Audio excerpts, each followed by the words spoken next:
श्री कृष्ण गोविंद हरे मुरारे, हे नाथ नारायण वासुदेवाय। राधे राधे। दोस्तों, आज मंगलवार के दिन सुने हनुमान जी की पौराणिक कथा। आइए सुनते हैं कि हनुमत रामायण की रचना सर्वप्रथम किसने की थी। शास्त्रों के अनुसार विद्वान लोग कहते हैं कि सर्वप्रथम राम कथा हनुमान जी ने लिखी थी, और वह भी एक शिला यानी चट्टान पर अपने नाखूनों से लिखी थी। यह राम कथा वाल्मीकि जी की रामायण से पहले लिखी गई थी और यह हनुमद रामायण के नाम से प्रसिद्ध है। यह घटना तब की है जब भगवान श्री राम रावण पर विजय प्राप्त करने के बाद अयोध्या में राज करने लगते हैं और श्री हनुमान जी हिमालय पर चले जाते हैं। वहाँ वे अपनी शिव तपस्या के दौरान एक शिला पर प्रतिदिन अपने नाखून से रामायण की कथा लिखते थे। इस तरह उन्होंने प्रभु श्री राम की महिमा का उल्लेख करते हुए हनुमत रामायण की रचना की।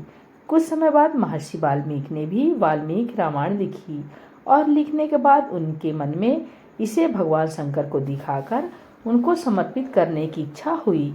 वे अपनी रामायण लेकर शिव के धाम कैलाश पर्वत पर पहुंच गए। वहां उन्होंने हनुमान जी की ओर उनकी द्वारा लिखी गई हनुमत रामायण को देखा। हनुमत रामायण के दर्शन कर वाल्मीकि जी निराश हो गए।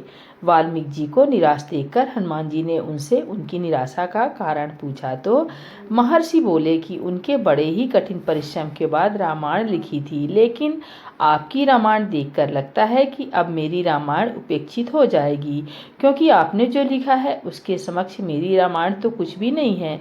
तब वाल्मीकि जी की चिंता का शमन करते हुए श्री हनुमान जी ने हनुमत रामायण पर्वतशिला को एक कंधे पर उठाया और दूसरे कंधे पर महर्षि वाल्मीकि को बिठाकर समुद्र के पास गए और स्वयं द्वारा की गई रचना को श्री राम को समर्पित करते हुए समुद्र में समा दिया।